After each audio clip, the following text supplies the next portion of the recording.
We probably all know the basics of a rental property lease. Name of the parties, address of the property, lease term, rent amount, and due date. But there's a lot more that you can include in a lease. Today, I want to talk about 5 different issues that can come up with tenants and the lease clauses that I use to avoid them. Important note before we dive in, I am not an attorney, and I operate strictly in the state of Missouri, and the way that you can put leases together and what you can say in leases might vary across the state. So make sure that you're talking with other investors in your local area, and most importantly, that you're running everything by an attorney before you put it into a lease. And without further ado, let's get started. Tenant issue number 1, unwanted guests. Solution, use of property clause. So the use of property clause basically states that you have approved certain people to be in this property for the purpose of a residential lease, and that they're not to use it for any other purpose or bring other people in. So we don't want people renting a home from you and then trying to run a business out of it. That could be illegal. You also don't want to approve tenants A and B and then have person C, D, and E all showing up to your property either. You haven't had a chance to vet those people. They might be exceeding your occupancy limit for that home. Now, I do allow guests, and I specifically state in this use of property clause that they can be there for up to 10 days. If someone is staying beyond 10 days, they're no longer a guest, and I can question that. So use of property clause controls who's in the property and how they can use it. Tenant issue number 2, the tenant's trying to keep you out of the property that you own.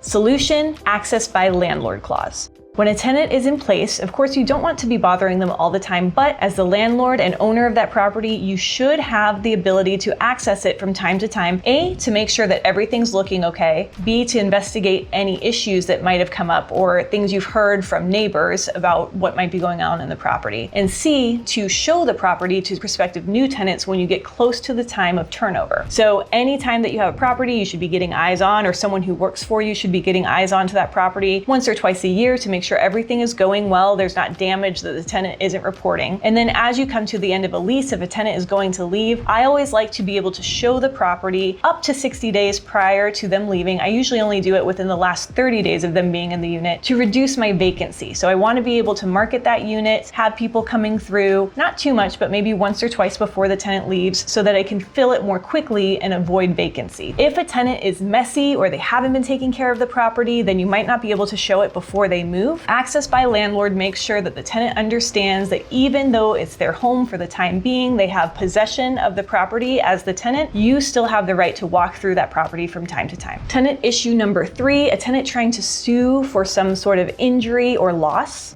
Solution, liability and indemnity clause. This clause states that the tenant indemnifies the landlord and they will be held free and harmless of responsibility. If a tenant lets you know that there's an issue and you don't fix it, this doesn't cover that. But if some guest comes over to visit the tenant and they trip on the carpet and hurt themselves, that person can't try to sue you as the landlord over something silly like that. I mean, they can try, but it states clearly in the lease that that's not going to work. You also don't have to be responsible for the tenant's belongings if something happens that's outside of your control. If someone breaks in and steals their stuff, or if something floods just due to weather, or there's storm damage of some sort and they lose power and they lose the food in their fridge, none of these things should fall to you as the landlord. So this clause holds you harmless from those things. And in this clause, you should specify that the tenant should have renter's insurance, because this can help cover a lot of those issues. And having all of that shown in this clause gives you a place to point to when those issues or accidents do come up, and you can say, hey, I'm sorry that you lost all the food in your fridge, but per your lease, you are supposed to have renter's insurance, and that should cover the cost of replacing your groceries. Tenant issue number 4,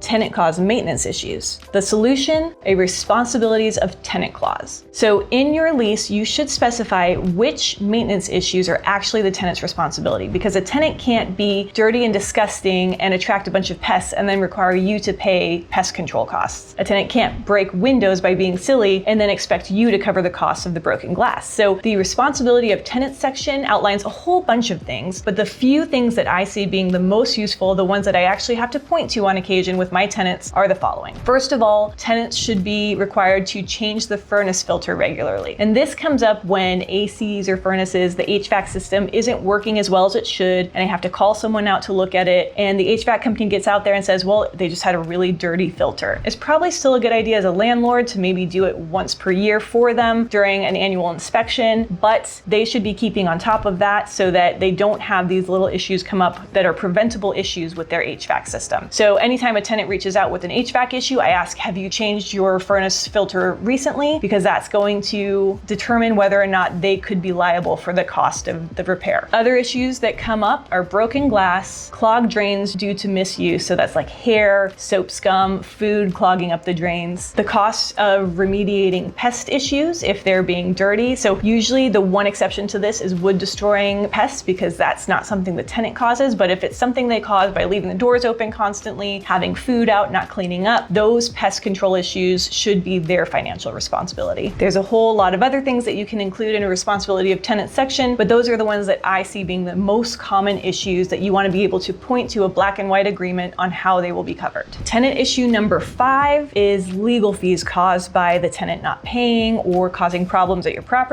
And the solution is the collections and legal fees clause. So basically this is just a clause in the lease that says if you have to use an attorney to remedy a situation with your tenant or between you and your tenant, they are responsible for the cost of that. So if they don't pay rent and you have to send them to collections, or if they break their lease or they cause damage to the property and they aren't paying, anything that's a tenant caused issue that requires you to use an attorney or a collections agency, they're going to also have to pay the cost of those legal fees. Fortunately, I haven't run across this one personally, but it's something that I saw years ago when I was at a networking event where someone came and spoke about an important clause to include, and I've included it in all my leases ever since. And if you do end up in that kind of worst case scenario where it's becoming a legal issue, you want to have this clause in your lease. Again, I am not an attorney, and what you can and can't include in a lease and how it's written really varies a lot state by state, so please consult an attorney. But today I wanted to walk you through some of the common issues that I've seen in almost 10 years of being a landlord and the clauses that I've personally been able to use to help rectify those situations or avoid them from the get-go. Having it written out in black and white, knowing that these things can come up semi-frequently, and knowing that you have a way to remedy the situation before even going to an attorney, hopefully, really makes your life as a landlord easier. So I hope today was useful. If you have any other lease clauses that you've included or an attorney has recommended to you for some reason, drop them below. I'll look into them. Hopefully other people will look into them as well. Most importantly, keep learning, keep growing,